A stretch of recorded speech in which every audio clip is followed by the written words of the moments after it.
Buenas noches.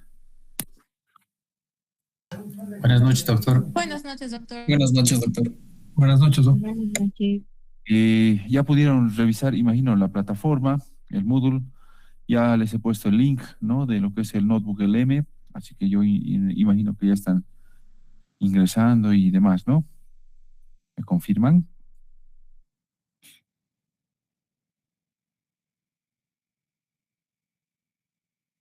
Creo que nadie ha visto que he puesto el Notebook LM, ¿de verdad?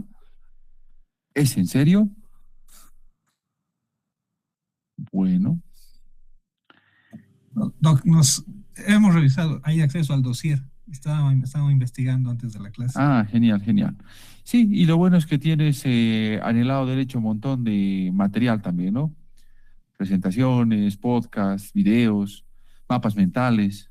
Si requerían algo más de algún tema, me escriben y bueno, yo se los elaboro para que lo puedan seguir teniendo. Ok, entonces, qué bueno, qué bueno. Ya. En un segundo más vamos a iniciar. Voy a revisar un par de cositas y ya estamos.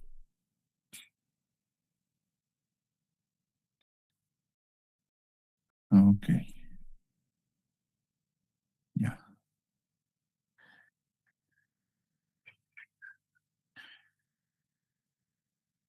Listo. Imagino que ya se ve la pantalla, ¿no?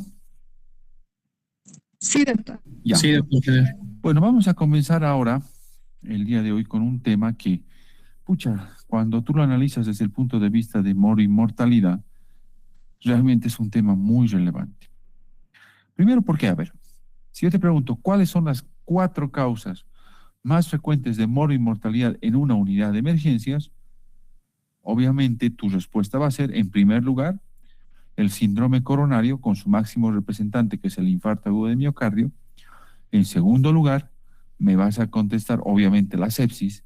Tercer lugar, el accidente cerebrovascular. Y en cuarto lugar, el paciente politraumatizado eh, con el trauma craneoencefálico, ¿no? Como principal expresión. Entonces, a nosotros, como personas que trabajamos en emergencias, lo que nos interesa, pues, es tener claro que, a ver, que el síndrome coronario, con su máximo representante, que es el infarto, es lo número uno y es lo que siempre vamos a estar pendientes de ver, ¿no? Entonces, mucho ojo con esto, porque es un dato que siempre tiene que estar presente. Me dan un segundo, me están golpeando la puerta justo cuando estoy empezando, ¿sí? Un segundo.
Bueno, ahora sí, vamos a continuar.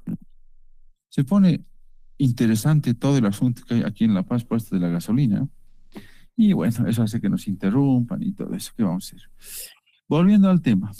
Este, con respecto a lo que es el síndrome coronario, en el 2026 ya se ha hecho no la unificación en lo que son los criterios, sino que se ha tratado de renovar los criterios diagnósticos, pero más que renovar, se han refinado los criterios diagnósticos, porque eso no ha cambiado. Se han refinado las estrategias de tratamiento. Tanto es así que las guías, por ejemplo, americanas, eso lo vamos a ver en un ratito más, han tratado de unificar, ¿no?, lo que es el infarto con elevación del ST y el infarto sin ST en un solo documento, ¿no?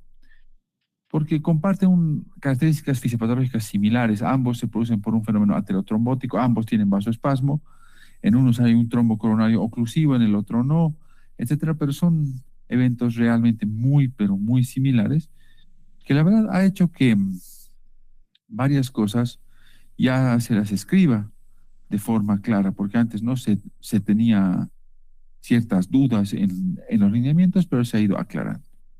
Todos estos aspectos lo vamos a ir viendo en este momento en lo que es la charla de síndrome coronario.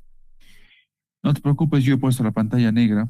En un momento te voy a mostrar un video, porque yo sé que ya conoces el tema síndrome coronario. ¿Cuál es el objetivo? Te voy a poner ese video como una especie de recordatorio de todos los tópicos que vamos a llevar y en base a ese video, obviamente, vamos a ir interactuando para ir profundizando varias ideas, varios conceptos, varias variantes de manejo de más, cosa de que estemos mucho mejor, ¿ok? Entonces, en este momento corre video y antes de que yo continúe proyectando este video, voy a necesitar que me confirmes si tienes audio o no. En un momentito más va a comenzar esto del audio, ¿sí? Denme un segundo más, todavía no tiene que haber audio.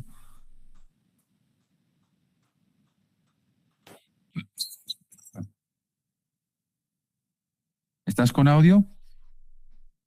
¿Están con audio? No, Doc. No, Doc, no se escucha. Nada. Absolutamente nada. No, Nada, nada, Doc. Ya, denme 5 segundos, voy a corregir eso. A ver, denme 5 segundos, vamos a ver qué está.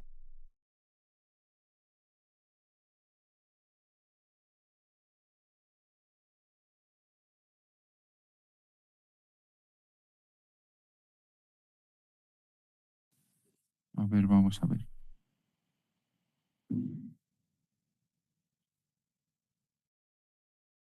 Me van a decir si están con audio. El síndrome coronario agudo, SCA, afecta a hombres. Ahora sí, doctor. Ahora sí, así, doctor. Sí, Doc. Ok, lo pongo desde el principio entonces.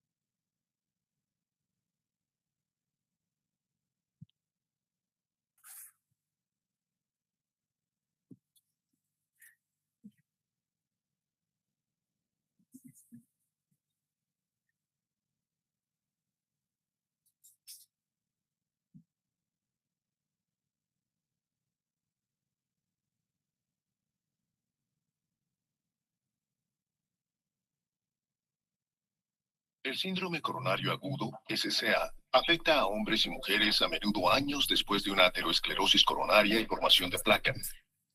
A medida que se forma la placa en el corazón, pueden desarrollarse síndromes clínicos con distintos grados de oclusión de la arteria coronaria. Dos de ellos son la angina inestable, infarto de miocardio sin elevación del segmento ST, o AIIMSEST, y el infarto de miocardio con elevación del segmento ST, o IMEST, que se produce cuando un coágulo ocluye total o parcialmente la arteria coronaria. Estos síndromes pueden causar un paro cardíaco súbito o la muerte. Cerca del 70% de las muertes provocadas por estos síndromes se produce fuera del hospital, por lo que es vital reconocerlos y responder con rapidez.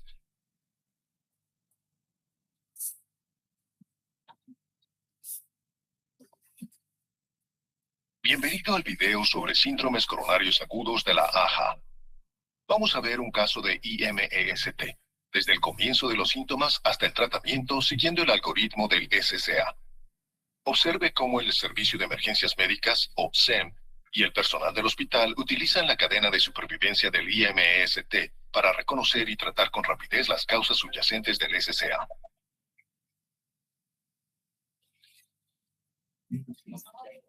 Hola chicos, es una locura. Buenos días. Hola Hugo, ¿qué tal? Bien, ¿y tú? Tenemos tus donas favoritas. ¿Quieres una? No, ahora no me siento bien. Tengo algo de acidez. Como quieras. Más para mí. Sí. Ya tienes que estar muy bien para rechazar una dona. ¿Quieres un antiácido? Gracias. Ya se me pasará durante la mañana. Sí. Veo luego. Sí.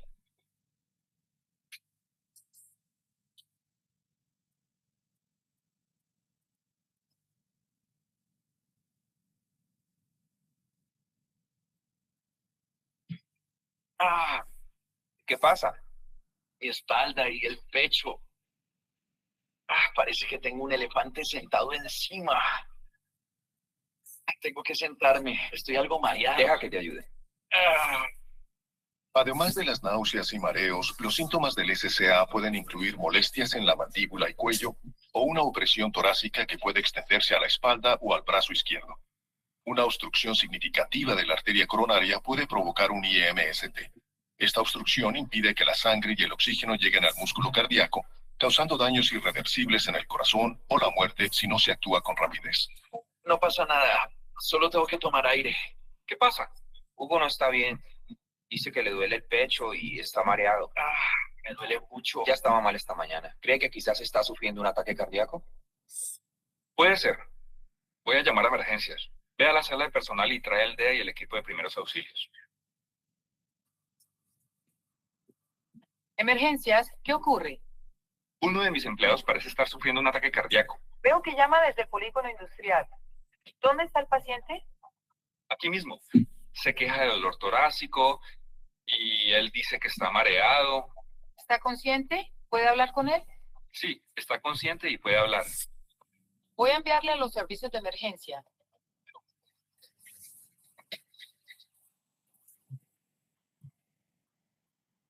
El primer paso en el algoritmo del SCA es el reconocimiento de los signos de alarma de isquemia cardíaca por parte del paciente, las personas a su alrededor y el personal médico.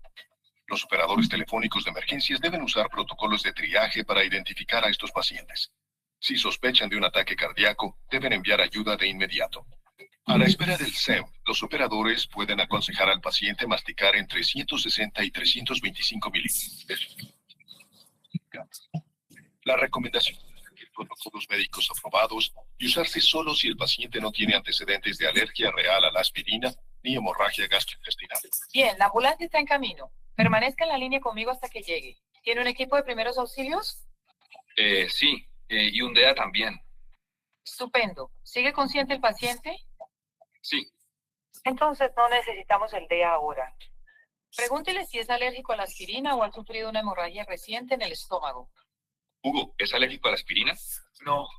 ¿Ha tenido hemorragia en el estómago recientemente? No. Negativo a las dos preguntas. Busque aspirina en el kit de primeros auxilios. Diga al paciente que mastique 2 aspirinas infantiles o una de adultos mientras llega al seno. No le dé aspirina cubierta. El tiempo es vital para un paciente con SCA. El personal del SEM debe evaluar, ofrecer un tratamiento precoz e iniciar el traslado cuanto antes. La demora en el tiempo fuera del hospital puede empeorar los resultados. Esto nos lleva al paso siguiente del algoritmo de SCA: evaluación, atención y preparación hospitalaria. ¿Qué ha ocurrido? Comenzó a tener dolor torácico hace unos minutos mientras trabajaba. Ha tomado una aspirina de adulto según lo aconsejado por teléfono. Señor, ¿cómo se encuentra? Mal. Me duele. Como si me oprimieran el tórax. Bien, vamos a ayudarle y aliviar ese dolor.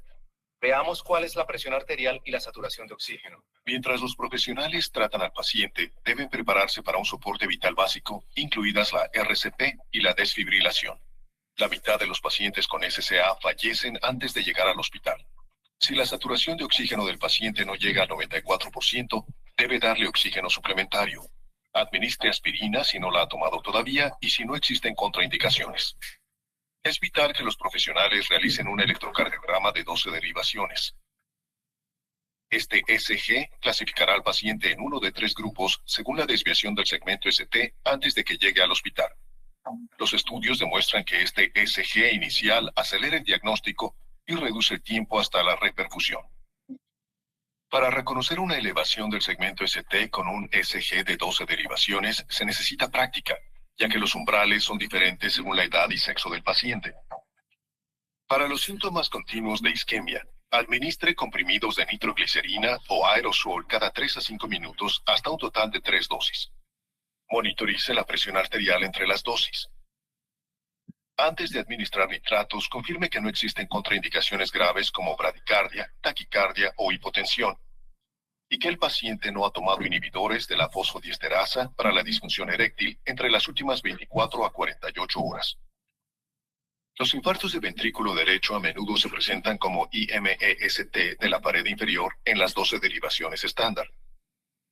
En estos casos se deben realizar las 12 derivaciones derechas para evaluar el infarto de ventrículo derecho. Si se confirma, está contraindicado el uso de nitratos. Si no puede confirmarse, se deben administrar los nitratos con extrema precaución. Si el paciente recibe nitroglicerina, pero no se alivia su dolor, se puede administrar morfina mientras se monitoriza la presión arterial y la frecuencia respiratoria. Utilice la morfina con precaución en los pacientes con angina inestable. Si se sospecha de IMEST, el SEM debe notificárselo al hospital o transmitir el ECG para su interpretación. Aquí el SEM. Tenemos una alerta de IMEST, varón, 57 años. Las molestias torácicas comenzaron hace media hora. Los signos vitales recientes son TA de 104/78 milímetros de mercurio, frecuencia cardíaca de 96 por minuto, saturado al 95%, ha tomado una aspirina de 325 miligramos y recibido 2 disparos de nitroglicerina en spray, pero se queja de dolor. Las derivaciones muestran una elevación del segmento HT de 3 en las derivaciones AB4. El médico de emergencia está aquí y conoce su informe inicial. Activaremos el sistema de alerta cardíaca y contactaremos al cardiólogo y al equipo de cateterismo cardíaco. La ACA recomienda al personal del SEM trasladar a los pacientes en supremo IMEST al centro adecuado más cercano que ofrezca repercusión sin demora. Con el aviso, los hospitales pueden acelerar el tratamiento de estos pacientes y aumentar las probabilidades de supervivencia. ¿Tiene el ECG? Sí. Desde la última vez que hablamos hemos administrado un aerosol más de nitroglicerina. El dolor ha disminuido a 2 de 10. Por lo demás está estable. Parece IMST. He activado el equipo de intervención coronaria percutánea y avisado al cardiólogo. Señor, soy el doctor García, médico de emergencia. Vamos a trasladarle a una habitación y realizar algunas pruebas. Bueno, vamos. Cuando el paciente llega a urgencias, pasamos al siguiente paso del algoritmo del SCA. La reperfusión para los pacientes de IMEST incluye la intervención coronaria percutánea en los 90 minutos desde la llegada a urgencias y fibrinolíticos en los 30 minutos. La terapia adecuada la definen los criterios del centro y el paciente. En los primeros 10 minutos, el personal de emergencias debe evaluar al paciente, comprobar los signos vitales, obtener una breve historia clínica dirigida, completar la lista de comprobación de fibrinolíticos, y obtener análisis sanguíneos, incluidos electrolitos, pruebas de coagulación y marcadores cardíacos iniciales. También se debe realizar una radiografía portátil de tórax antes de 30 minutos. Necesitamos el recuento leucocitario, estudios de coagulación, electrolitos y marcadores cardíacos. Que radiología haga una radiografía portátil de tórax inmediatamente. He contactado con cardiología, que decidirá los tratamientos complementarios. Señor y señora Sánchez, le he pedido a la doctora Márquez que venga. Es una cardióloga excelente y les mantendrá informados, así que estarán en muy buenas manos, ¿de acuerdo? Muy bien. Los tratamientos complementarios incluyen infusión continua de nitroglicerina, heparina no fraccionada o de bajo peso molecular, beta bloqueantes clopidogrel e inhibidores de la glicoproteína. Para un paciente con IMST, el tiempo es vital. Cuanto más tarde reciba tratamiento, mayor será el daño miocárdico. Según estudios, las evaluaciones en emergencias retrasan hasta un 30% el tratamiento. ¿Qué tenemos? ¿Ha contactado con cardiología? Sí, varón de 57 años, elevación del segmento ST de 3 a 4 milímetros en derivaciones B1 a B4, sin contraindicaciones para fibrinolíticos, estado en urgencias 15 minutos. El IM comenzó hace 45 minutos o una hora. Le han dado 325 miligramos de aspirina y 3 disparos de nitroglicerina en spray. Parece un caso claro. El equipo de cateterismo está preparando una intervención coronaria percutánea. El paso final de la cadena de supervivencia IMST es el tratamiento. La mejor estrategia de resolución es la intervención coronaria percutánea, cuando no han pasado más de 90 minutos desde la llegada del paciente a emergencias hasta que se infle el balón en el laboratorio de cateterismo. Hola, señor Sánchez, señora Sánchez. ¿Cómo se encuentra? Mejor. Bien. Soy su cardióloga, la doctora Márquez. Quería hablarles de lo que ocurre. Acabo de ver los resultados de sus pruebas y parece que una de las arterias del corazón está ocluida. Para abrir la arteria debemos realizar una intervención coronaria percutánea que restablecerá el flujo sanguíneo al corazón. Cuanto antes lo hagamos, menos se dañará el corazón. ¿De acuerdo? Sí. Entiendo que el doctor García le ha explicado el procedimiento. ¿Tiene alguna pregunta? No. Ninguna. Estoy listo. De acuerdo. Le atenderemos con sumo cuidado. Lo veré en hemodinamia. Gracias. La intervención coronaria percutánea abre la arteria ocluida con un pequeño balón. Después se inserta un stent o cánula de metal para mantener el flujo sanguíneo al corazón. Cuando se elija entre esta estrategia de reperfusión y la terapia fibrinolítica, el personal del hospital debe considerar algunos factores. Está demostrado que las demoras en el tratamiento aumentan la mortalidad en ambos grupos sin que influya la estrategia de reperfusión utilizada, pero es más pronunciada en los pacientes que reciben fármacos fibrinolíticos. En estos casos, cuanto más tiempo pasa, mayor es el daño. Cuanto mejores sean los sistemas del CEN y la colaboración médica, más rápido será el tratamiento y mayor la tasa de supervivencia. Chicos, es Hugo. ¡Hey, ahí está! ¡Hey, hola de nuevo! Me alegra verte. Me alegra estar de vuelta. ¿Cómo estás? ¿Lo has superado? Sí, me dio un ataque al corazón. Me han dicho que tenía una buena obstrucción, pero los médicos me salvaron la vida. Pero dicen que el mérito es de ustedes por haberse dado cuenta de que estaba sufriendo un ataque al corazón y llamar tan rápido. Por eso me ha podido salvar. Nos alegra que estés de vuelta. Por cierto, tienes mejor aspecto. Gracias. Los médicos me han dicho que deje las donas y mi mujer cuida de mi alimentación y se asegura de que dé el paseo diario. No puede ser. Digo, chicos, será mejor que sigamos. Nos vemos más tarde, amigo. Es estupendo que hayas vuelto. Gracias.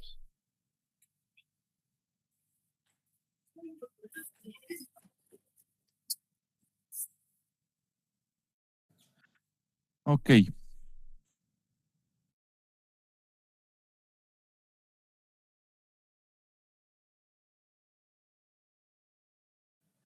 Ok, bueno, después de esa pequeña introducción vamos a conversar ahora nosotros varios aspectos relacionados al síndrome coronario. ¿Me confirman si están viendo pantalla para iniciar, por favor? Sí, Doc, se ve. Ok, perfecto. Sí, Doc, se ve. Entonces, vamos a empezar con... Primero recordar que no es lo mismo la cardiopatía isquémica, la angina de pecho, la angina inestable, no es lo mismo. La patología madre, la base, la patología que es secundaria sobre todo a procesos ateroscleróticos, en el cual tienes un estrechamiento de la luz coronaria, se llama cardiopatía isquémica. La cardiopatía isquémica tiene varias formas de presentación. Puede presentarse como angina de pecho estable, que no la vemos en emergencias, y la verdad, rara vez llega. Como decía uno de mis profesores, ni nos interesa, porque en emergencias no nos llega la angina de pecho estable, crónica. Sí vemos el síndrome coronario. O también vemos otra forma de presentación de la cardiopatía isquémica, que es la muerte súbita, donde el paciente hace fibrilación ventricular y requiere RCP. Solo para recordar rápido, la angina de pecho estable o crónica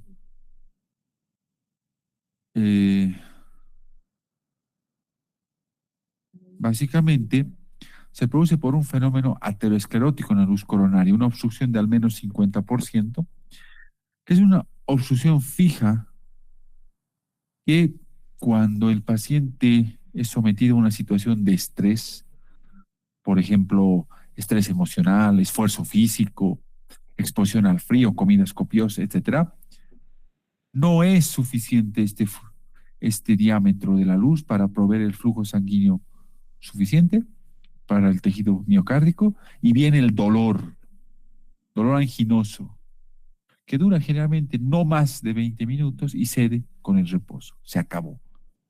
Ahora, obviamente la angina de pecho puede ser de grandes esfuerzos, pequeños esfuerzos, medianos esfuerzos, reposo, cosas que obviamente van a estar en directa relación al grado de obstrucción. Más obstrucción, obviamente menor va a ser la cantidad del estímulo para que el paciente presente dolor. Ahora, se llama angina de pecho crónica estable porque obvio pues que el paciente sabe cuando le duele, ¿sí? Sabe que si camina 10 cuadras le va a doler, entonces no camina 10 cuadras, y si camina 10 cuadras se queda en reposo y le pasa el dolor, punto. Ahora, obviamente él va a consulta de cardiología, el cardiólogo le hace una ecocardiografía de estrés con dobutamina o le hace una prueba de ergometría y con esto determina si hay o no la necesidad de iniciar manejo, beta bloqueantes, aspirina, nitratos, etcétera. Y es un manejo crónico. Ahora, ese manejo no llega a emergencias porque el paciente ya sabe qué es lo que le molesta, qué es lo que provoca, evita. Ahora, si es un paciente que tiene como patología de base el diagnóstico de cardiopatía isquémica, es obvio que está con medicación. Entonces, cuando le viene la molestia, además, usa la medicación y pum, se acabó, pasa el dolor. Ya está. Otra cosa es para nosotros el síndrome coronario. Eso sí nos interesa. En emergencia, esto sí nos interesa. Alguna vez alguien me dijo, pero es que yo desde el punto de vista clínico quisiera estudiar al paciente y analizar un poquito. Si alguien te dice, así como alguien me comentaba una vez, dile, estás en el lugar equivocado, papito. Eso se llama medicina interna, cardiología. Vos estás en emergencias. En emergencias no se estudia al paciente, en emergencias no se hace diferenciales, en emergencias no se juega a ser Doctor House. En emergencias resuelve. ¿Por qué? Porque son patologías que si no intervienes van a terminar en desenlace fatal. Ahora, ahí es donde entra el síndrome coronario. En el síndrome coronario lo que sucede es que esa placa aterosclerótica se rompe y empieza a formarse un trombo ahí y empieza a ocluir la luz coronaria. Y además se produce un fenómeno de vasoespasmo que estrecha más aún la luz coronaria. Entonces, en este caso, ese fenómeno aterotrombótico es la base de todo el cuadro. En caso de no controlarse, obviamente vas a terminar en infarto agudo de miocardio. Entonces, mucho ojo con estos datos. Son cosas totalmente diferentes. La angina de pecho estable, que la verdad no nos interesa en emergencia, y el síndrome coronario. El síndrome coronario es una urgencia cardiovascular. A ver, un segundito, ¿qué ha pasado aquí?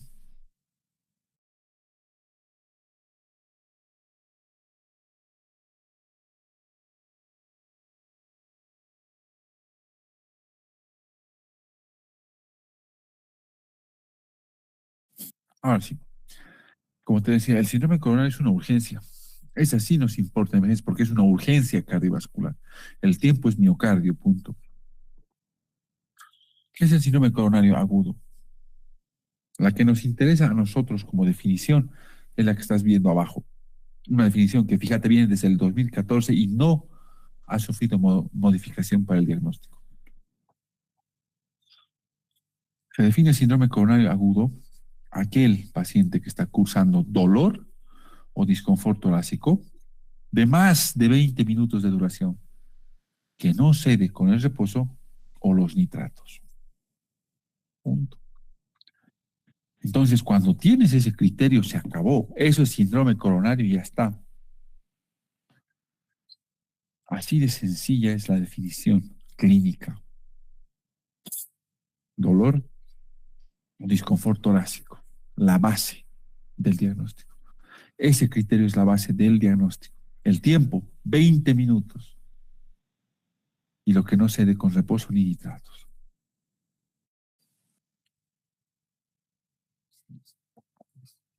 Una vez que hemos establecido la definición de síndrome coronario, el siguiente paso es electrocardiograma.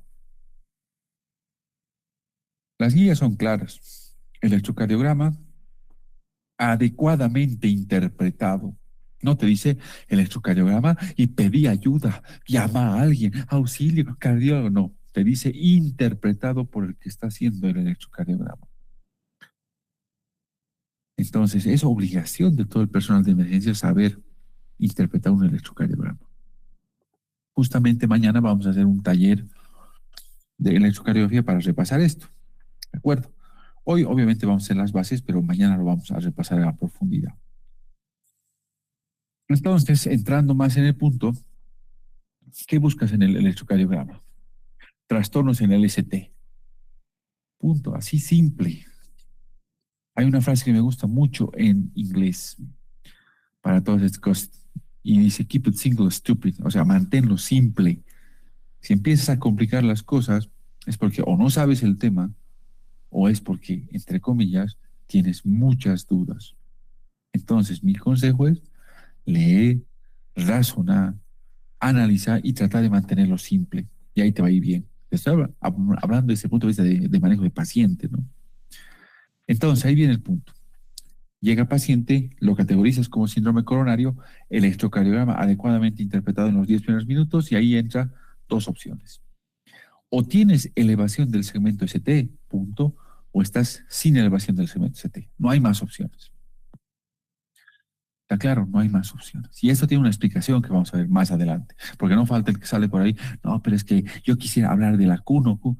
Lo que tú quieras o no quieras, a las guías, ya hace años, ya las han reciclado.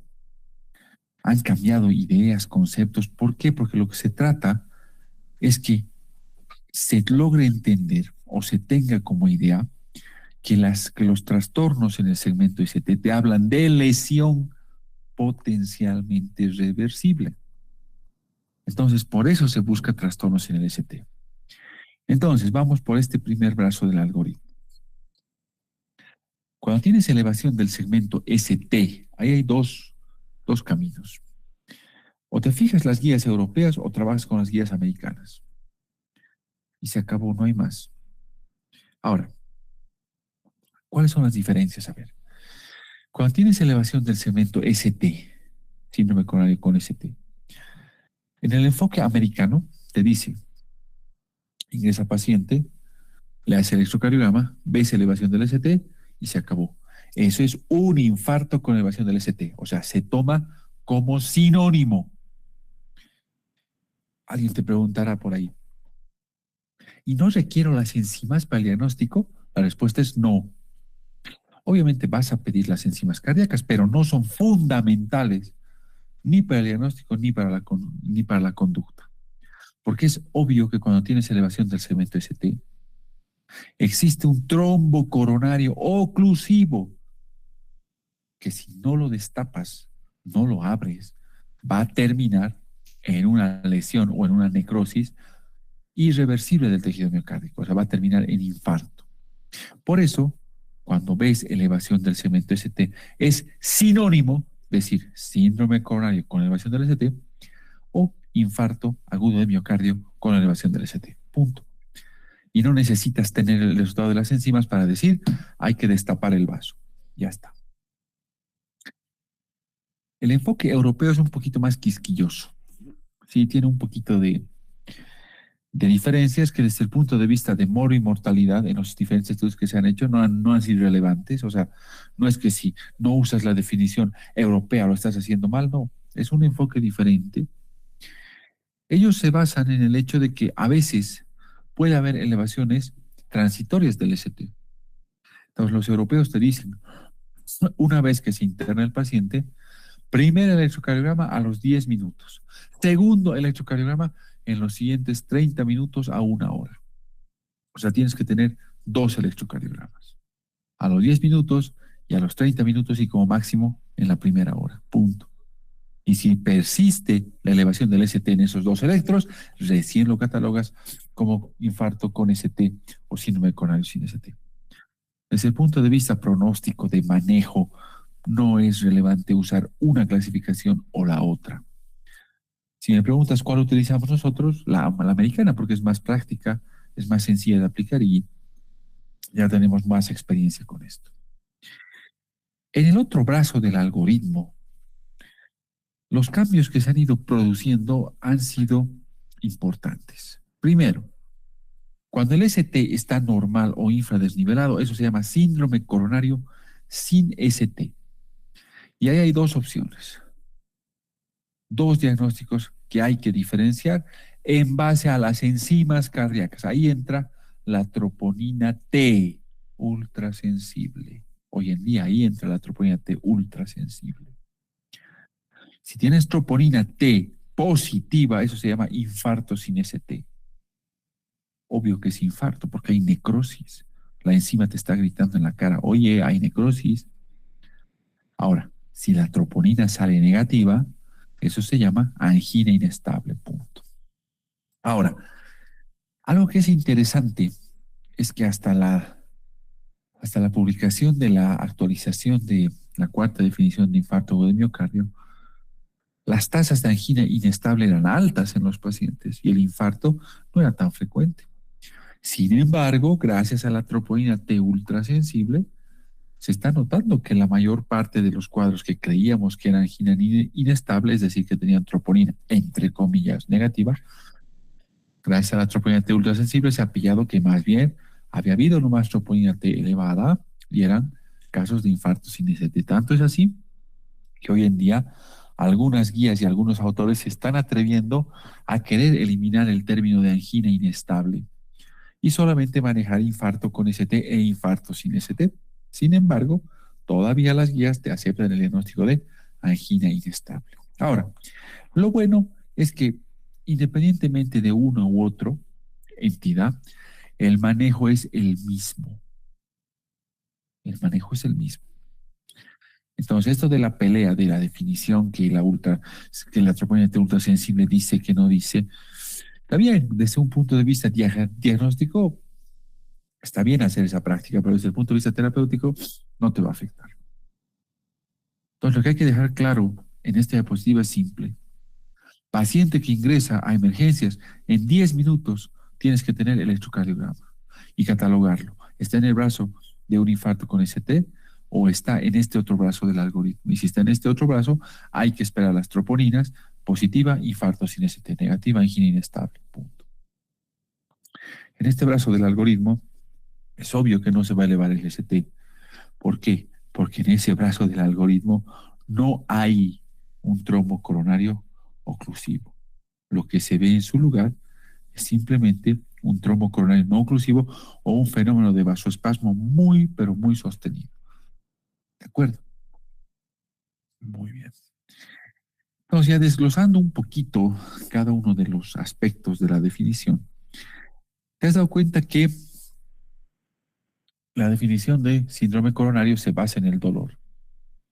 Y ahí es un problema, ¿no? Porque ya sea dolor anginoso típico o atípico, es fácil que te ubiques.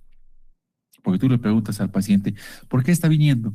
Doctor, tengo una opresión en el pecho que me dura 1 hora. Punto. Se acabó. Síndrome coronario. Ya está. Fácil.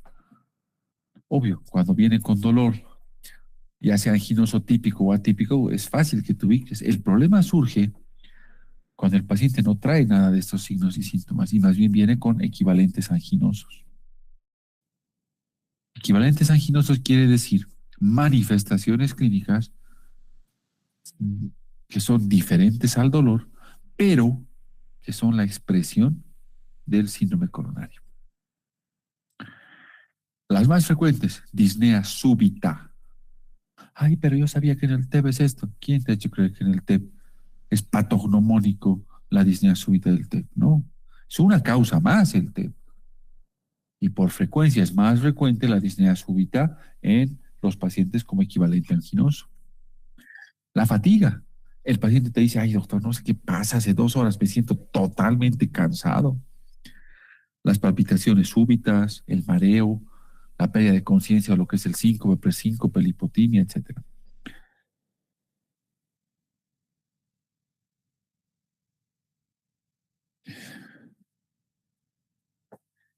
En el, en el caso de los equivalentes anginosos, pucha, hay que ser bien cuidadoso. Ha sucedido en alguna unidad de emergencia por ahí que llegó una paciente de 85 años, mujer. Entre los antecedentes que la señora reportaba era hipertensa, era obesa, era diabética y aparentemente tenía el antecedente de rinitis alérgica. Aparentemente. ¿Por qué? Porque nunca se hizo ver con un alergólogo. Ella dice que cuando había cambio de estación le venía cuadros pseudogripales. Nuestra población, ¿no? Característica típica. Resulta que llega a emergencias tipo 10 de la mañana con un cuadro clínico de 2 horas de evolución, caracterizado por disnea súbita y por broncoespasmo. Es evaluado por el médico de emergencias y obvio, disnea súbita, TEP. TEP. La primera opción, TEP.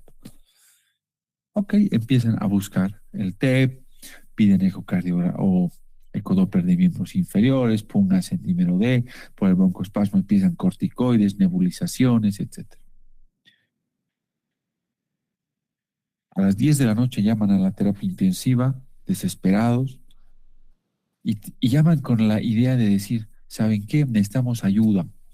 Tenemos una paciente en choque cardiogénico que hace 1 hora acaba de infartarse. A ver, imagínate, hace 1 hora. Acaba de infartarse. Ok. La terapia baja, evalúa el caso y resulta que en el electrocardiograma que le habían hecho de control, ese momento antes de la valoración, que fue tipo medianoche, había elevación del ST en toda la cara anterior y en toda la cara lateral del corazón. Era un infarto anterior extenso. Uno empieza a indagar la historia y resulta que la señora había venido de tipo 10 de la mañana con disnea súbita y broncoespasmo. Entonces la primera pregunta que hacemos como terapia bien inocentes es, ¿me prestas el electro de la mañana? Vamos a comparar con este. Y la respuesta, ¿electro? Pero no le hemos hecho electro. Y ahí viene la respuesta, ¿no? A ver, ¿cómo es eso que no han hecho electro? ¿Por qué? Es que la paciente no tenía dolor.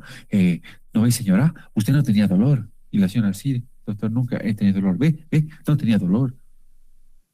Y ahí viene una observación. ¿Quién te ha hecho creer que todos los pacientes con síndrome coronario tienen que tener dolor? En ese caso, lo que ha llegado la paciente es con equivalentes coronarios. La disnea súbita y el broncoespasmo eran equivalentes coronarios. O sea, eran equivalentes anginosos. Te están diciendo, aquí hay un síndrome coronario. Ahora, no te estoy diciendo en todos los pacientes piensa en síndrome coronario, no. Lo que te estoy diciendo es en un grupo de pacientes es más frecuente los equivalentes coronarios como forma de presentación. Ahora, la pregunta es ¿en qué grupo de pacientes? En los pacientes ancianos, en los pacientes diabéticos y en las mujeres. En esos 3 grupos de pacientes siempre hay que considerar los equivalentes anginosos, obviamente en el contexto específico. Si analizamos el caso desde este contexto ahora, te das cuenta que la mujer que llegó en la mañana, tuvo disnea súbita, un equivalente coronario. Estaba con palpitaciones, otro equivalente coronario. Estaba con broncoespasmos, una expresión neurovegetativa, otro equivalente coronario. Era mujer, era anciana, era diabética. Entonces, había que haberle hecho electrocardiograma y enzimas cardíacas. se hubiera pillado el infarto agudo de miocardio en sus primeras 6 horas, se hubiera resuelto sin ningún problema y la paciente no hubiera quedado con semejante daño a nivel miocárdico. Entonces aquí la moraleja de la historia es que en mujeres ancianos y diabéticos tienes que buscar equivalentes coronarios. Y segundo, cada vez es más frecuente en nuestro medio el envejecimiento de la población, la prevalencia de diabetes. Entonces, mucho ojo con los equivalentes anginosos. Otro aspecto que es importante en la definición y en el algoritmo de manejo es que te has dado cuenta que te dice busca alteraciones del segmento ST. Porque como te contaba, esto te expresa lesiones potencialmente reversibles. Cuando el ST se eleva, cuando hay elevación del ST, generalmente es por un trombo coronario oclusivo, que si no es abierto, como has visto en el video, va a terminar en infarto. Entonces, mucho más precoz esta elevación del ST que la presencia de onda Q. Ahora, en el electrocardiograma, el ST puede tener variaciones, puede ser ascendente, puede ser cóncavo, puede ser convexo, a veces incluso de forma normal. Cuando estamos comenzando en este fascinante mundo de las emergencias, a veces, como decía mi profesor, en el campo de batalla, cuando estás frente al paciente, todo pasa.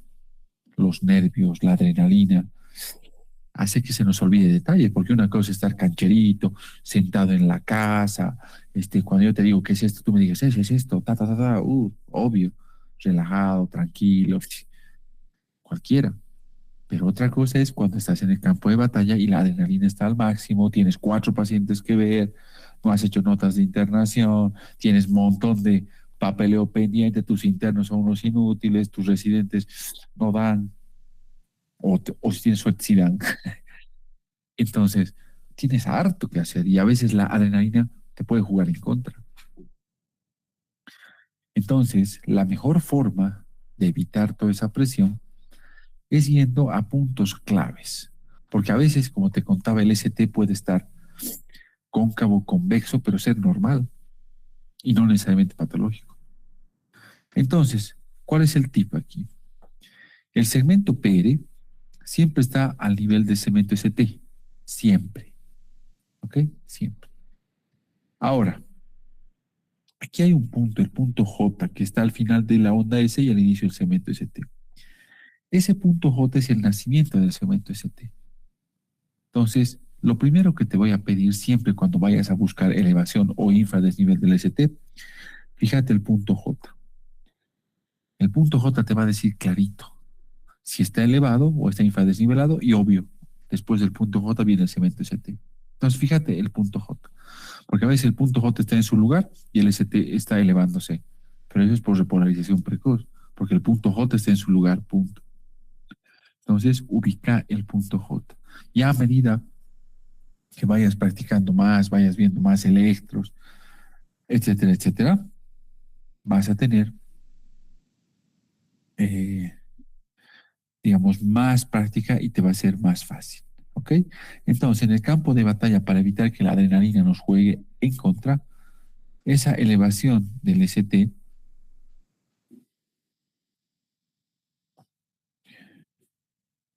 siempre tenla en cuenta, ¿no? O sea, siempre busca esa elevación del ST a través del punto J. ¿Ok? Muy bien. Ahora, una vez, por eso pongo la siguiente diapositiva, acotación. Me preguntaron, ¿y por qué el segmento ST es tan importante en las guías y todo? Ahí está la explicación.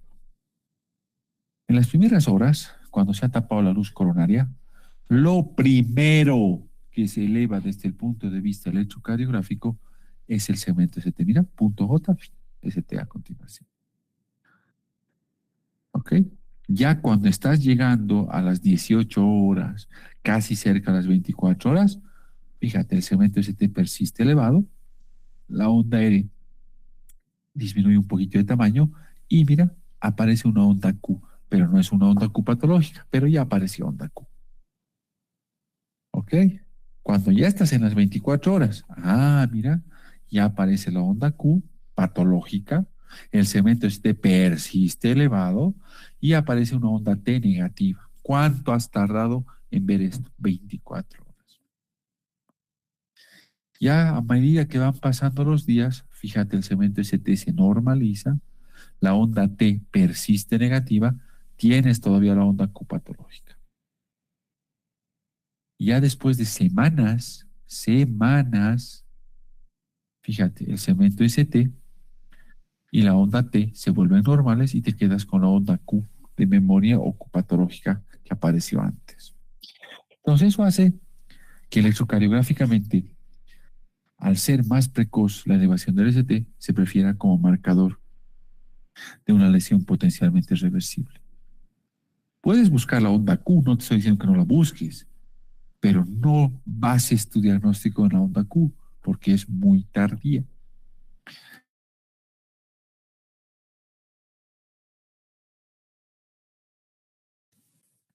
Ahora, desde el punto de vista de los diferentes metaanálisis que se han ido haciendo, las alteraciones en el segmento ST, ya sea la elevación del segmento ST o el infradesnivel del segmento ST, son marcadores que se asocian a peor pronóstico y desenlace. Por eso es que se los usa justamente como marcadores. ¿Ok? Ya. Hacerte recuerdo que la onda Q patológica se caracteriza por ser una onda que es mayor a 1/3 de la onda R que le precede y tiene una duración mayor a 0.04 segundos. ¿Ok? Muy bien. Repasaremos algo de la circulación coronaria. Siempre está bien tener esto presente. La circulación coronaria, ¿de acuerdo? Viene en dos sentidos. En una coronaria izquierda y en una coronaria derecha.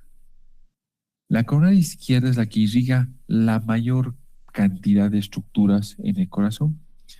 La coronaria izquierda tiene una rama que es la arteria descendente anterior, que va a la cara anterior del corazón, y la circunfleja que va a la cara lateral. Ahora, aquí voy a hacer una pequeña pausa. Si ves el dibujo, fíjate, septo interventricular, ventrículo derecho, ventrículo izquierdo.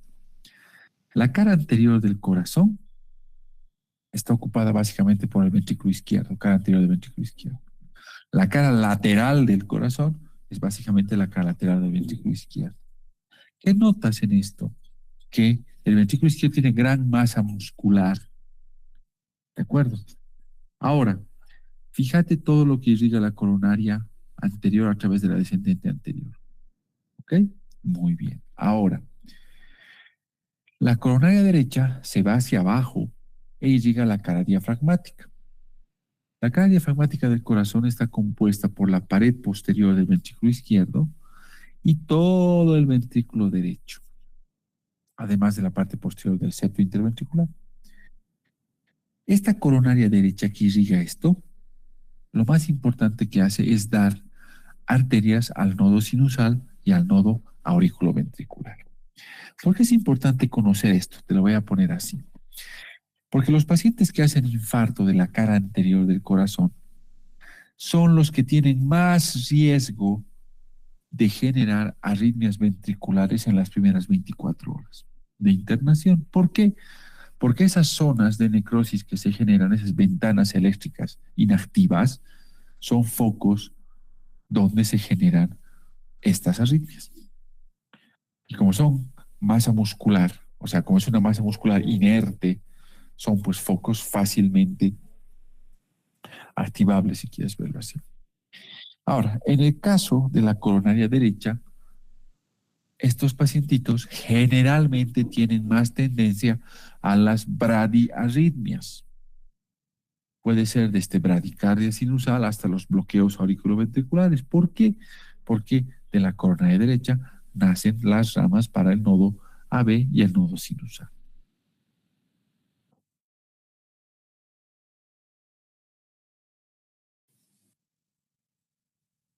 Ahora, Esta diapositiva, por favor, tenla presente, porque ya te he contado, ¿no ve? El examen va a ser hecho en plataforma, es de selección múltiple, tienes un bot que te califica, etcétera. Y vamos a usar la nueva clasificación o la clasificación simplificada. Ahora me sabe y me dijo, pero doctor, así pasó, ¿no? En el examen yo he puesto infarto anterocebral y era así. Papito, ¿me estás escuchando? Vamos a usar esta nueva clasificación. Y en esta nueva clasificación no hay infarto anterocebral. Punto. Como decía mi profe, guerra avisada no mata soldado. ¿Ok? Ahora, esta nueva clasificación no es que sea difícil, fucha, no sea complicada, no. Más bien es más simple. Fíjate, lo que se decía, B1, B2 anterocebral, B3, B4 anteroapical, se ha simplificado de B1 a B4 cara anterior, punto. Ya está. Lo que se dividía, B5 y B6 anterolateral, D1 a BL lateral, ahora es D1 a BL, B5, B6 lateral, punto. Ya está. Elevación del ST en D2, D3 a BF, escala inferior, B7 a B9 es infarto posterior y B3, B4R infarto derecho. O sea, si te das cuenta, simplemente se han fusionado ciertas variantes porque los autores que defienden esta clasificación, que tiene mucha lógica, te dicen, el corazón tiene tres caras, anterior, lateral, diafragmática, punto. Diagnostique así. Y sí, tienen razón, o sea, hay tres caras, ¿para qué nos vamos a amargar la existencia? Si tú me preguntas si esta clasificación es buena, la respuesta es sí. Si tú me preguntas qué clasificación usamos nosotros, esta. Pero hay que conocer esta porque esta es la que se está homogenizando en todo lado. ¿Sí?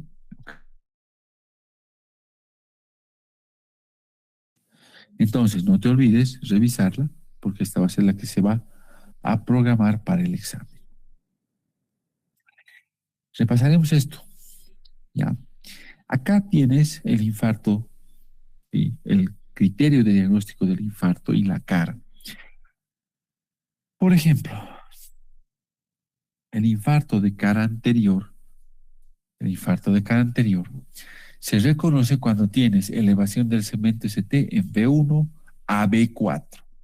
Esto quiere decir, puede o no estar elevado en D1. Es una variante frecuente. Entonces, B1 a B4 la elevación del ST y puede o no estar presente en D1. Si vemos en un electrocardiograma de 12 derivaciones, ahí lo tienes. Ahí lo tienes. ST elevado, fíjate, punto J a continuación, punto J a continuación, punto J a continuación. Listo, punto J a continuación y lo propio. Entonces, cuando hay elevación del segmento ST de B1 a B4, eso es un infarto agudo de miocardio con elevación del segmento ST de cara anterior. Ya está. Te vuelvo a repetir. Después del examen no me escribas, no me llames, no me busques, no me digas, pero yo he puesto anterocebral, pero yo he puesto anteropical, pero es que yo sabía. Guerra avisada no mata soldados, vamos a usar la clasificación simplificada. ¿Ok? Muy bien. Ahora, vámonos con otra cara. Repasaremos, fíjate.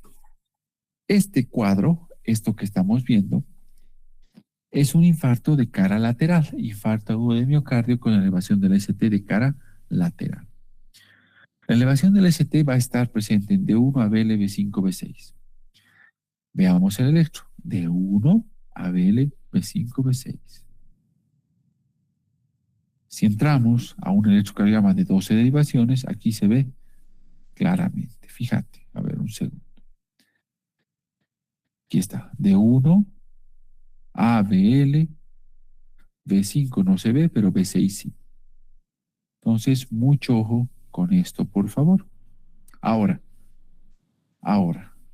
aquí te voy a dejar un pequeño tip, ya, porque, a ver, como decía mi profesor, siempre es bueno tener las cosas claras, porque el momento en que te enfrentas al paciente a veces surgen las dudas. En las derivaciones estas, D1, D2, D3, ABL, ABL, ABF, te lo voy a poner simple. El punto J, este punto J tiene que estar a la altura del segmento S, del segmento PR, se acabó. No puede haber ni una variación, ni un milímetro, ni 0,5, ni nada.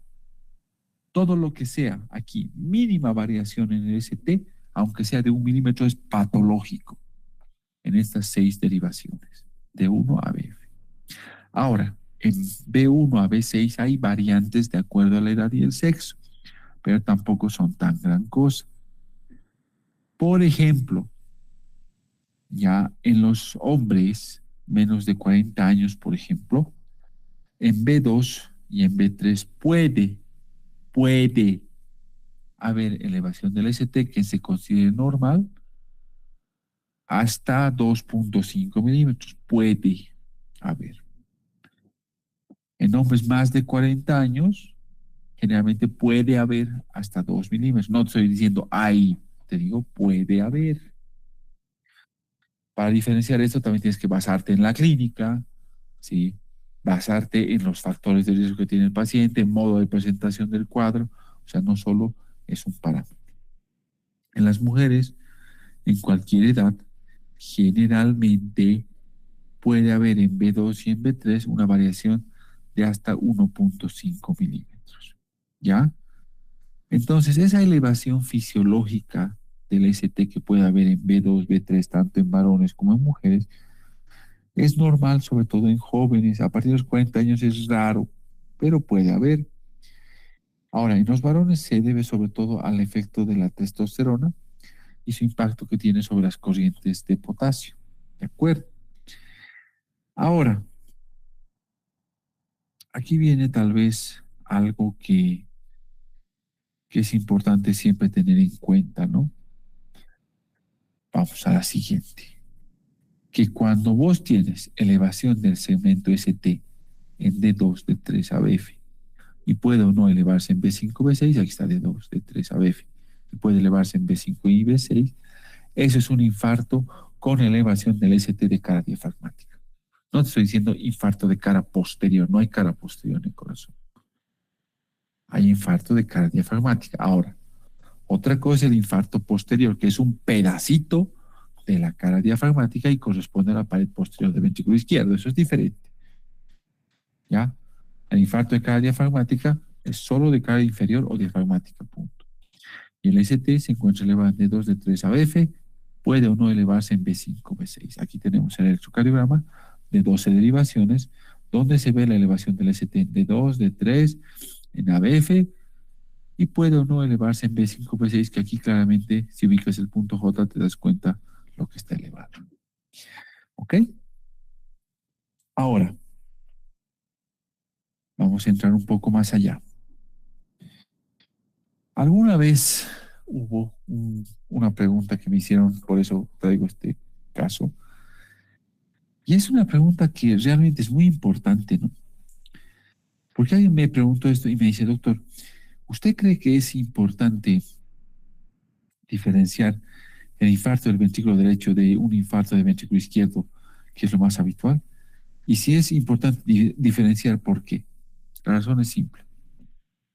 El corazón humano, funcionalmente, tiene un comportamiento distinto en las cavidades derechas y en las cavidades izquierdas. Es totalmente diferente. Si tú recuerdas, el ventrículo izquierdo es un ventrículo que tiene paredes gruesas.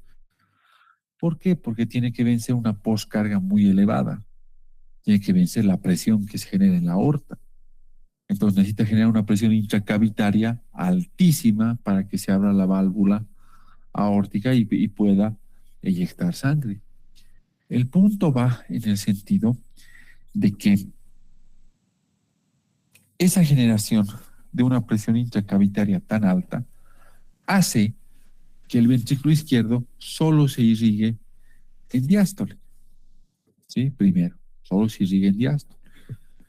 Y además hace que el ventrículo no tolere sobrecargas de volumen. No tolera porque es un ventrículo presor, básicamente. Ahora, si lo comparas con el ventrículo izquierdo, pucha, perdón, con el ventrículo derecho. El ventrículo derecho es totalmente diferente. Es un ventrículo de paredes delgadas. Su postcarga, o sea, lo que tiene que vencer para inyectar sangre, es bajísimo, pues. O sea, es el sistema pulmonar. Entonces no genera tanta presión intracavitaria para abrir la válvula. Es un ventrículo básicamente volumétrico. Es un ventrículo que, como dicen los fisiólogos, es precarga dependiente. Como genera tan poca presión, se irriga en sístole y en diástole. No necesita solo irrigarse en diástole. Se irriga en sístole y en diástole, y esta irrigación depende de la precarga. Entonces, todo lo que disminuya la precarga, quiere decir, disminuya la cantidad de sangre que retorna al corazón, o disminuya la presión de impulsión, o disminuya la frecuencia cardíaca de cavidades derechas, va a generar isquemia en el lado derecho, porque es precarga dependiente. Entonces, esto es importante tenerlo en cuenta, porque si tienes un infarto de ventrículo izquierdo, que básicamente es de cara anterior y de cara lateral, ojo, porque el manejo ahí ya está estandarizado. Sabes que ahí vas a meter fármacos como los nitratos, los opioides, que son vasodilatadores o inotrópicos negativos. ¿Sí? Te reto, mete eso en un ventrículo derecho. Lo vas a matar al paciente. Porque todos los fármacos que se usan en el lado izquierdo, que disminuyen la frecuencia cardíaca, disminuyen la precarga, están contraindicados en el infarto de ventrículo derecho. Un infarto de ventrículo derecho se maneja básicamente con vasopresor, o sea, noradrenalina, y líquido, fluido. Entonces, todo lo que disminuya precarga está contraindicado. Diuréticos, nitratos, opioides, etc. Entonces, te das cuenta que el manejo del infarto del ventrículo izquierdo es totalmente opuesto al ventrículo derecho. Ahora, no te estoy diciendo que en todo infarto de cara diafragmática sospeches infarto del ventrículo derecho. No te estoy diciendo eso. Porque no sé de dónde sacan esa idea a algunos de generalizar. Decir, en todo infarto de cara diafragmática tienes que sospechar infarto del ventrículo derecho. No es así. En algunos grupos de infarto de cara diafragmática puede haber infarto de ventrículo derecho. No es en todos. Entonces, ahí viene el punto. En este electrocardiograma, por ejemplo, tú estás viendo el infarto de cara diafragmática. Fíjate, la elevación del ST de 2 de 3 ABF y ya está, infarto de cara diafragmática. Ahora, sabemos que la cara diafragmática, que la cara diafragmática del corazón comparte la irrigación con el ventrículo derecho. Sí, pero aquí viene un dato. ¿En qué pacientes sospechas infarto de ventrículo derecho? La respuesta es simple. Si tienes un paciente que está cursando infarto de cara diafragmática y tiene signos clínicos de falla cardíaca aguda derecha, ahí sospechas infarto de ventrículo derecho. ¿Y cuáles son esos datos clínicos? Ingurgitación yugular o hipotensión arterial o bradiarritmias. Entonces, en términos simples, si tienes un infarto con ST de cara diafragmática y el paciente está hipotenso o está con ingurgitación yugular o está con bradiarritmias, sospecha infarto de ventrículo derecho en ese subgrupo de pacientes. Y en ese subgrupo de pacientes, la sospecha tiene que obligarte a hacer precordiales derechas. En las precordiales derechas es donde se confirma el diagnóstico del infarto del ventrículo derecho. Porque si en las precordiales derechas, R de Wright, ¿no? Si en B3R o en B4R se ve la elevación del ST, listo. Estás confirmando el infarto de ventrículo derecho. ¿Ok? Entonces, mucho ojo con ese dato. Mucho ojo con ese dato. Entrando un poco más en el tema, ¿cómo hacemos precordiales derechas? Esa es la pregunta. O sea, ¿cómo lo hacemos? Simplemente Acordate cómo armas las derivaciones y lo haces al revés. A ver, repasaremos rapidito. Normalmente vos armas las precordiales del lado derecho al lado izquierdo, en dos espacios, ¿no ve? Cuarto y quinto espacio intercostal. A ver, repasaremos rapidito. Armas generalmente del lado derecho al lado izquierdo. Cuarto espacio intercostal, línea paraesternal derecha, ahí viene B1. Cuarto espacio intercostal, línea paraesternal izquierda, ahí viene B2. B4, quinto espacio intercostal del lado izquierdo, línea medio clavicular. B5, B6, igual quinto espacio intercostal. Está en línea axilar anterior y B6 en línea axilar media. Todos en el quinto espacio intercostal, lado izquierdo, punto. Y B3 en el medio de ambas, punto. ¿Quieres armar precordiales derechas? Arma de izquierda a derecha, al revés. Entonces, ¿dónde será tu B1? Aquí. Cuarto espacio intercostal, línea paraesternal izquierda. Tu B2, cuarto espacio intercostal, línea paraesternal derecha. Tu B4, quinto espacio intercostal, línea medio clavicular. Tu B5, quinto espacio intercostal, línea axilar anterior. Y así hasta llegar a B6. B3 no te olvides, está en medio, ¿no? De B2 y B4. Entonces, imprimes la tirita, te van a salir las 6 precordiales, tiras lo que no te sirve y te quedas con B3 y B4. Y se pone la letra R, porque R viene de right. Entonces, si hay elevación del ST en esas derivaciones, punto, ya tienes el diagnóstico de un infarto con elevación del ST en ventrículo derecho. Listo, te sientes feliz, has llegado al diagnóstico, lo has hecho muy bien. Ahora, una variante del infarto de cara diafragmática es el infarto posterior. ¿Sí? El infarto posterior es un pedacito de la cara diafragmática y ese pedacito corresponde al infarto de la pared posterior del ventrículo izquierdo. Por eso solo se dice infarto posterior, no hay infarto de cara posterior. Infarto posterior, punto. No se puede diagnosticar en las 12 derivaciones estándar, no se puede diagnosticar. Entonces, ¿cómo me podría dar cuenta yo de que mi paciente está haciendo un infarto posterior, sospechándolo? En un electrocardiograma de 12 derivaciones, la forma en que vas a poder sospechar el mejor signo es ver la elevación del segmento ST, es ver la onda R de ratón alta. ¿Sí? Alguien dirá, pero ¿cómo? ¿Con el sitio nomás? Sí. A ver, vamos a retroceder. Normalmente en V1, fíjate, la onda R es chiquitita. Mira, aquí. Te estoy mostrando los diferentes V1s que hemos visto. Mira, la onda R siempre es de menor tamaño que la onda S. Es chiquitita. Acá lo propio, mira. Onda R chiquitita, S profunda. Aquí, mira. R chiquitita, S profunda. R chiquitita, S profunda. Aquí también, mira. R pequeña, S profunda. Mira aquí. R chiquitita, S profunda. Pero ahora fíjate en este caso que te he mostrado. Mira. La onda R es alta. Entonces, cuando ves la onda R alta en B1, eso te hace sospechar un infarto posterior.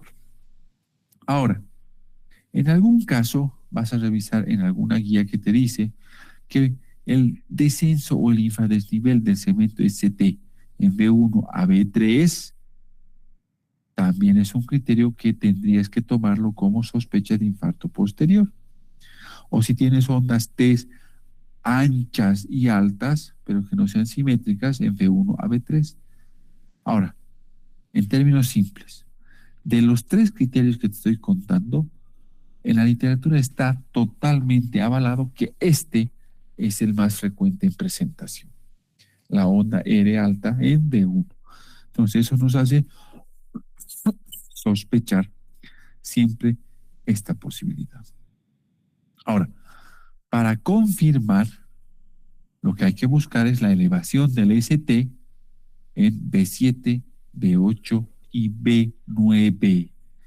Ahora, ¿cómo se hace B7, B8, B9? Te hago recuerdo rápido. ¿Te acuerdas que en el lado izquierdo hemos quedado en B6, que era el quinto espacio intercostal línea axilar media? ¿Ok? Despegas los electrodos de B1, B2, B3 y los llevas a B7, B8, B9. B7, quinto espacio intercostal, línea axilar posterior. B8, quinto espacio intercostal, línea medio escapular. B9, quinto espacio intercostal, línea paraesternal. Imprimes y esos tres últimos trazos son B7, B8 y B9.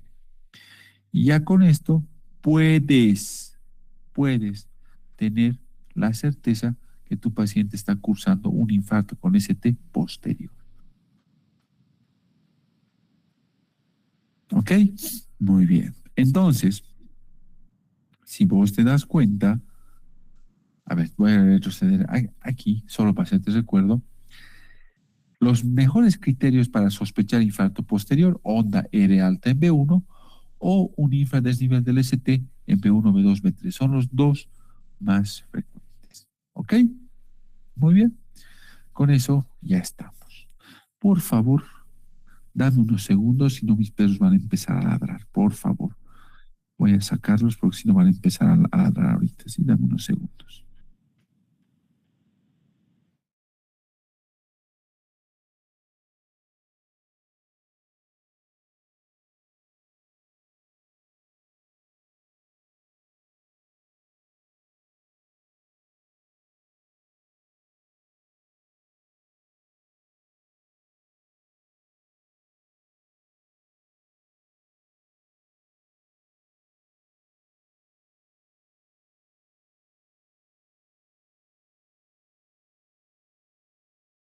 Ahora sí, volvamos. Entonces,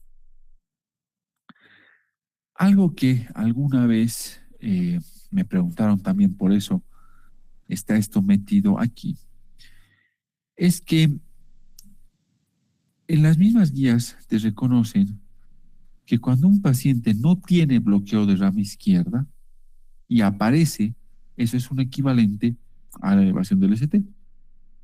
Entonces, si tu paciente no tenía bloqueo de rama izquierda y ahora lo tiene, sí, ese es un equivalente del ST elevado.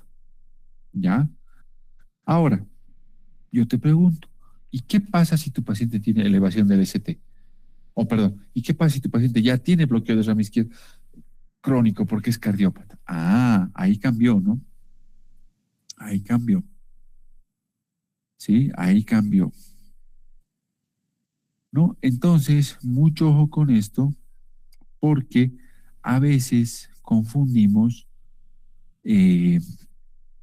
la elevación del ST crónica como si fuera, entre comillas, equivalente a elevación del ST. Las guías son claras. Bloqueo de rama izquierda agudo. ¿Ya? Ahora, aquí viene el punto. ¿Cómo haces el diagnóstico del bloqueo de rama izquierda? Vamos a repasar esto rápidamente. Hay varias formas de hacer el diagnóstico. Puedes usar pectografía, puedes usar morfología, etcétera. ¿Sí? Lo que yo te voy a dar como tip es, por favor, no creas, va a sonar feo lo que voy a decir, en esos payasos de TikTok, ¿sí? En esos que crean dibujitos, que la forma del palito de golf, que la forma del avestrucito, que la forma del barquito. Ay, Dios mío. Cada cosa que se inventa. Si te sirve, hazlo. No te digo que esté mal, pero no lo tomes así, pucha, como la palabra de Dios, porque a veces cuando yo veo esos TikToks, pucha, hay tantas cosas que malinterpretan y dicen, bueno, que no da ganas ya de verlos más, ¿no? Bueno, te voy a dar el tip fácil. En emergencias, usa morfología. Fíjate B1, fíjate B6, esta es la morfología normal. Compara cómo es la morfología de un bloqueo rama izquierda. ¿Ya?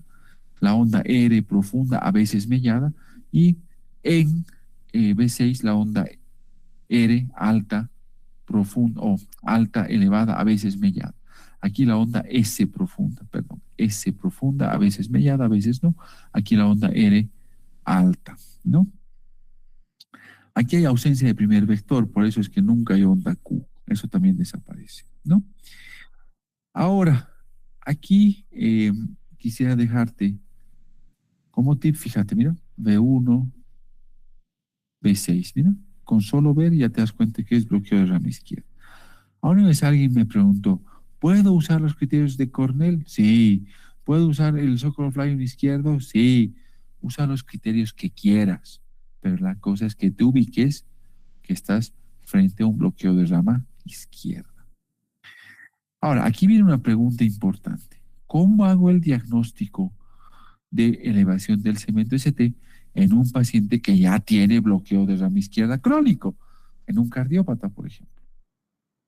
Entonces, ahí es donde se aplican los criterios de Esgarbosa. Si me preguntas cuáles son más útiles, ya, te voy a dar un tip. Estos criterios de Esgarbosa los usamos sobre todo cuando tenemos pacientes con bloqueo de rama izquierda crónico, por ejemplo, pacientes cardiópatas o los pacientes que tienen marcapaso. Entonces, los que ya tienen marcapaso ventricular, usamos los criterios de Esgarbosa. Ahora, puedes usar los criterios originales o los modificados, ¿no? Que son los de Schmidt, se llama. Cualquiera de los dos te va muy bien, ¿ya? En este caso, por ejemplo, a ver, vamos a ir por los criterios originales, que es lo que nosotros usamos más, honestamente. Normalmente, eso te va a dejar así claro. A ver, ¿cómo lo pongo? Ahí está. El segmento ST y la onda T, normalmente en un bloqueo de rama izquierda siempre se oponen a la máxima de flexión. O sea, ¿qué quiere decir? Aquí voy a retroceder. Mira. ¿Cuál es la máxima de flexión aquí? Es la onda R. Entonces, fíjate, el ST y la onda T son negativas. Es positivo, es negativo. Fíjate aquí. Esta es la máxima de flexión. Entonces, el segmento ST y la onda T se oponen. Siempre el segmento ST y la onda T se oponen a la máxima de flexión. Mira. Entonces, aquí, cuando tienes elevación concordante, eso quiere decir en el mismo sentido, eso ya es un criterio patológico. Entonces, esa elevación de más de 1 milímetro y que es concordante, es patológico, equivale a 5 puntos. Y si esta elevación ves, por ejemplo, en D2, D3, a veces escala diafragmática, en B1, B2, B3, B4, escala anterior, punto. ¿De acuerdo? ¿Ya? Entonces, mucho ojo con este dato. Ahora, si ves una depresión concordante en B1 a B3, ese también es un dato que te sugiere infarto posterior, pero es un dato clave de que puede estar el paciente con un infarto en ese contexto de rama izquierda. Ahora, aquí te voy a dar el tip. Schmidt hizo algunos cambios a esta regla, ¿ya? Básicamente lo que busca es que el segmento ST pueda tener algún trastorno de más de 25% de lo que se esperaría. Sin embargo, es muy complicado cuando no tienes práctica el ver esto. Entonces, por eso nosotros preferimos usar los criterios de Esgarbosa tradicionales. ¿De acuerdo? Entonces, tranquilo, pues seguí con los criterios de Esgarbosa tradicionales, que son los más sencillitos. Cuando tu paciente tiene 3 puntos o más en los criterios de Esgarbosa, eso ya te está hablando que el paciente está cursando un infarto con elevación del ST. ¿Ya? No te olvides que Esgarbosa lo vas a aplicar en pacientes que estén con bloqueo completo de rama izquierda crónico o que sean portadores de marcapaso y que uno de los electrodos sea ventricular. Esta terminología, ya que se basaba en resonancia magnética y que tenía una buena correlación con el electrocardiograma, hace tiempo ya se dejó en el desuso en emergencia. Sí la están usando los hemodinamistas, no lo voy a negar, porque pucha, les delimita lindo el sitio donde se está produciendo el infarto, qué vaso tienes que ir a reperfundir, etc.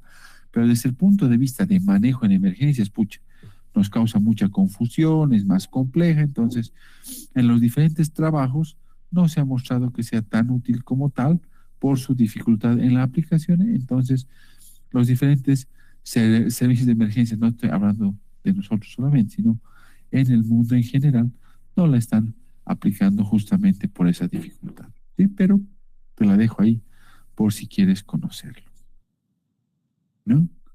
Entonces, mucho ojo con esto.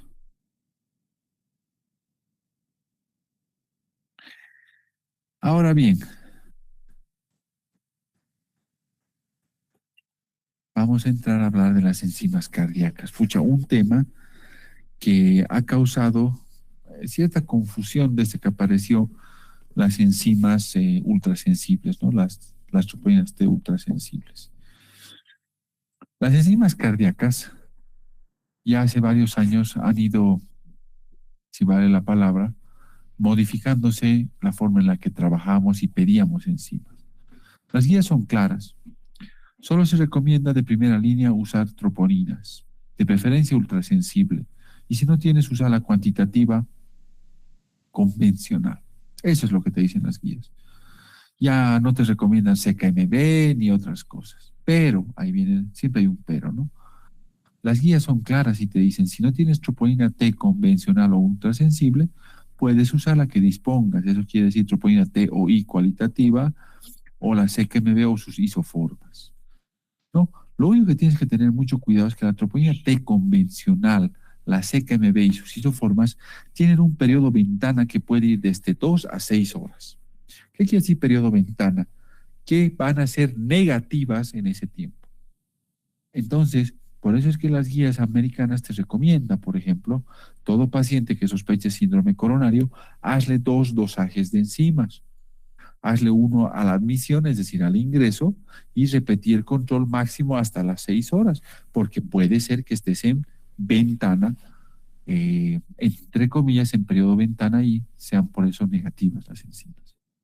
Ahora, con la troponina T ultrasensible, ese periodo ventana ha disminuido. La troponina T ultrasensible tiene un periodo ventana de 1 hora. Entonces, es mucho más útil en lo que es el manejo, ¿no? Es mucho más rápido. ¿Ok? Ahora, aquí viene algo que te voy a dejar como tip. Quiero que veas aquí esta lista, tómate unos segundos, y fíjate la cantidad de patologías en las cuales las troponinas están elevadas. Te voy a ir marcando las más frecuentes que vemos en el medio, y fíjate la cantidad de patologías en las que realmente está elevado. Te voy a nombrar algunas. Por ejemplo, después de la cardioversión eléctrica, en los pacientes con insuficiencia cardíaca, en el embolismo pulmonar, en el ACV, en la sepsis. O sea, en estos casos, o en la insuficiencia renal crónica, por ejemplo, en estos casos lo que te están mostrando las troponinas no es infarto. Lo que te está mostrando es daño miocárdico. Ahora, aquí viene un punto importante. Ahora alguien me preguntó y me dice, si en un paciente renal crónico yo sé que las troponinas van a estar elevadas porque no hay cómo se elimine y se acumula, ¿cómo podría diferenciar si no está frente a un infarto con ST? Fácil. Las mismas guías te reconocen y te dicen, hay mucho falso positivo en las troponinas, peor si son las ultrasensibles. En esos casos, puedes usar la CKMB. La CKMB se altera muy poco en la función renal alterada y se altera muy poco, por ejemplo, después de la desfibrilación. Entonces, la troponina post-desfibrilación va a subir, se va a disparar, pero la CKMB no. Entonces, en esos casos, sí vale la pena apoyarse en la CKMB. ¿Ok? Muy bien. La troponina T de alta sensibilidad, si bien nos ha ayudado en varios aspectos, sí, también nos ha creado mucha dificultad. Porque la troponina T ultrasensible ya se vuelve positiva, en pequeños valores. O sea, aparece un poquito de lesión en el corazón, ¡pum!, ya se le eleva. Por eso es que para considerarla positiva a la troponina T ultrasensible, tienes que tenerla por encima del percentil 99 y tener datos clínicos. O sea, no sirve aisladamente su elevación. Ahora, aquí viene un dato importante. Ni te atrevas a usar la definición, la cuarta, para infarto agudo de miocardio si no tienes troponina T ultrasensible. Porque esta definición se ha creado para troponina T ultrasensible, no para la convencional. Ahora, cuando usas troponina T ultrasensible, para considerar que estás frente a un infarto necesitas que esté por encima del percentil 99 y uno de estos criterios. Si solo tienes la elevación de las troponinas y no tienes más datos clínicos, eso es solo daño miocárdico. Y el daño miocárdico puede estar presente en patologías, fíjate, agudas, crónicas y no necesariamente indicar infarto agudo de miocardio. Entonces, si te das cuenta, la verdadera utilidad de la troponina T ultrasensible, más que para confirmar, nos está sirviendo para descartar. Porque si la troponina T ultrasensible sale negativo, fucha, ahí realmente puedes decir poco probable que haya aquí un infarto agudo de miocardio. ¿Ok? Muy bien. Entonces, como te estás dando cuenta, hasta aquí tenemos claro el hecho de que el manejo, ¿sí?, del síndrome coronario va a partir de dos cosas. Uno, pensar en un manejo inicial, que es el mismo tanto en este brazo del algoritmo como en este, y pensar en un manejo definitivo o etiológico que va a variar. En este brazo del algoritmo, el manejo definitivo se basa en la reperfusión del vaso, ya sea con trombolisis o con intervención coronaria primaria, como han visto en el video. En cambio, en este brazo del algoritmo, el manejo se basa en cateterismo cardíaco diagnóstico y si corresponde se volverá terapéutico. ¿De acuerdo? Muy bien, vamos a parar aquí, nos vamos a dar 15 minutitos para nuestro descanso y posteriormente vamos a entrar ya al manejo del síndrome coronario como tal, ¿ok? Vámonos a nuestro descanso y nos reencontramos en 15 minutos. Vámonos por un café.